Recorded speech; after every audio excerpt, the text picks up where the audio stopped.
The Exodus story is a pillar of faith, shaping Judaism, Christianity, and Islam. For Jews, it's the narrative of freedom from Egyptian slavery, retold every Passover. The rituals echo the pain of bondage and the triumph of liberation, defining their relationship with God. In Christianity, Exodus is seen as a precursor to salvation through Christ, the Passover lamb foreshadowing Jesus, mirroring spiritual redemption. Islam honors Moses as a major prophet, recounting the Israelites' oppression and miraculous escape in the Quran. The struggle against injustice and God's intervention are central. Across all three faiths, Exodus is more than ancient history.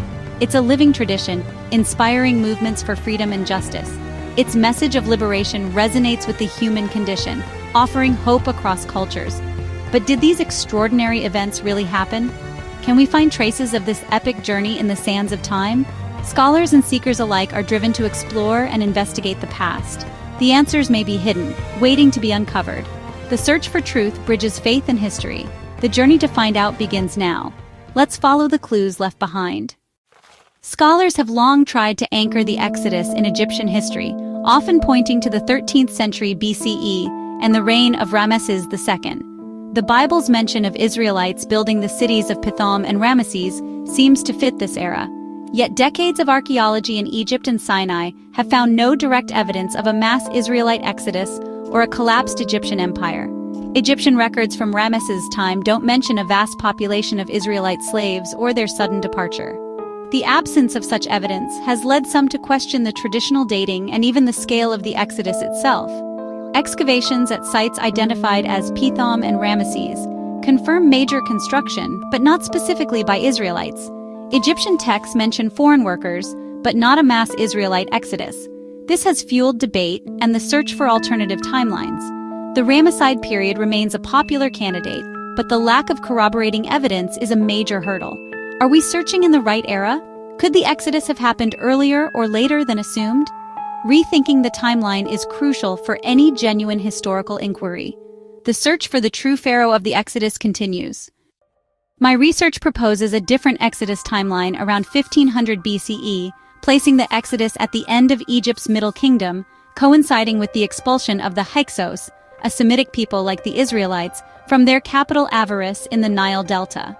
Egyptian records describe a violent campaign, offering a backdrop for a mass departure, unlike the stable empire of Ramesses II. A key piece of evidence is the Thera volcanic eruption around 1600–1500 BCE.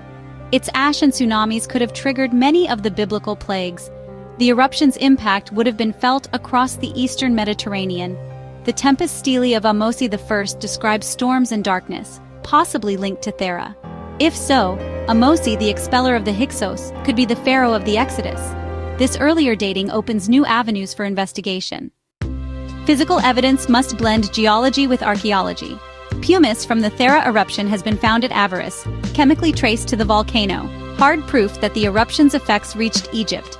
Excavations at Avaris reveal a city with Semitic traits, distinct burial customs, and sudden abandonment around the Hyksos expulsion.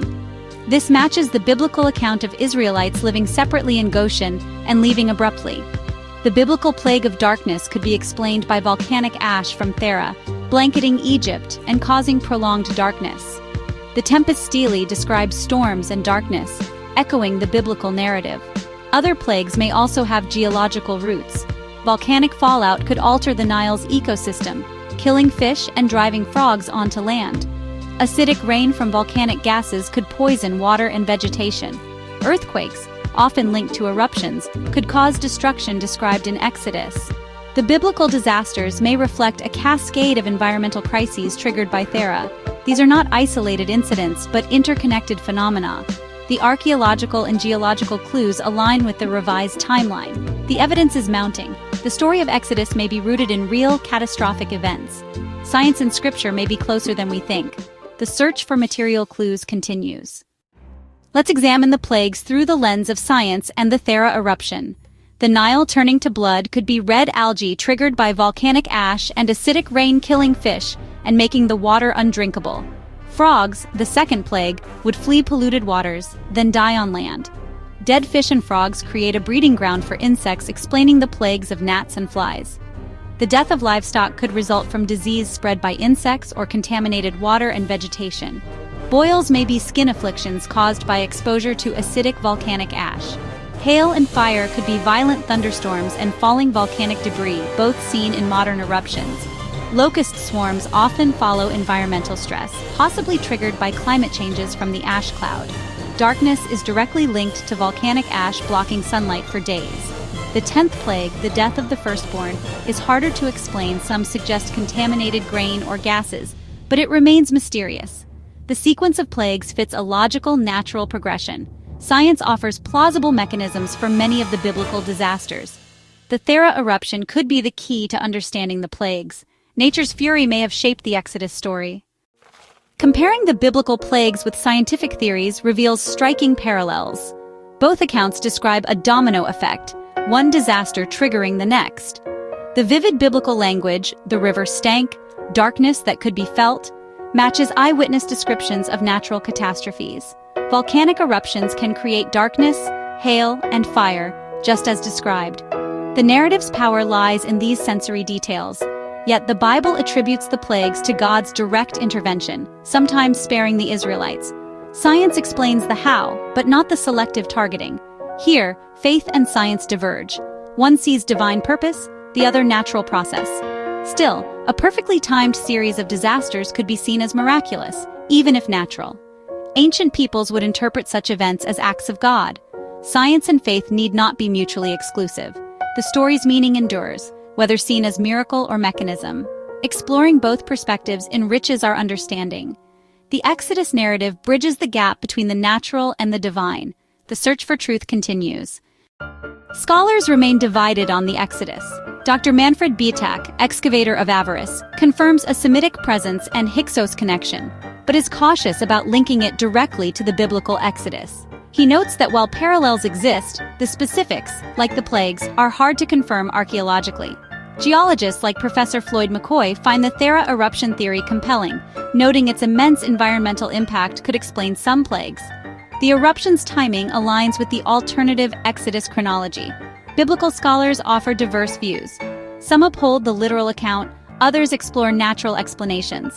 Rabbi Dr. David Wolpe suggests that understanding natural causes doesn't diminish the story's spiritual power. For ancient peoples, natural disasters were often seen as acts of God. The debate centers on evidence. Archaeologists seek artifacts, geologists study earth processes, historians analyze texts. Each discipline brings its own standards and challenges. Synthesizing these perspectives is complex. Dr. Zahi Hawass, former Egyptian Minister of Antiquities, notes the lack of direct proof for the Exodus in the Ramesside period. The search for evidence continues, with differing thresholds for what counts as proof. The Exodus remains an enigma, part faith, part history, part science. The conversation is far from over. Advances in science and archaeology are reshaping our understanding of the Exodus. Improved dating of the Thera eruption, now closer to 1600 BCE, strengthens its link to the Hyksos expulsion and the proposed earlier Exodus. Underwater archaeology reveals ancient trade routes and changing coastlines, helping reconstruct the world of the Exodus.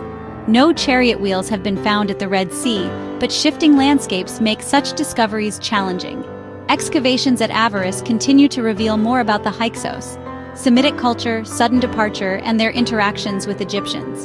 While not direct proof, these findings illuminate the context for a large Semitic exodus. Re-examining ancient texts with new analytical tools like computer-assisted linguistics offers fresh insights. The Tempest Stele's interpretation continues to evolve. Each discovery adds a piece to the puzzle. The quest for understanding is dynamic, shaped by new evidence and methods. The story of Exodus is still unfolding. The search for answers goes on. The Exodus sits at the crossroads of science, history, and faith. For many, its truth lies in its message of redemption and divine power. Science seeks historical and natural explanations, looking for evidence and testable theories. These approaches can enrich each other, not just compete. Understanding the ancient world, its geology, climate, and cultures, deepens our reading of Exodus. If the plagues were natural disasters, that doesn't negate a divine role. For many, God works through nature. The search for historical truth is complex, requiring open minds and honest assessment of evidence. Archaeology rarely provides unambiguous proof for biblical events, and ancient texts are shaped by theology as much as history. Exploring the scientific basis for the plagues makes the Exodus more tangible, connecting narrative to real events. This doesn't diminish the story's power. It enhances our appreciation for those who lived through such times. Science explains the how, faith explores the why. Together, they offer a fuller picture of our shared past. The journey to understand Exodus continues, bridging belief and discovery.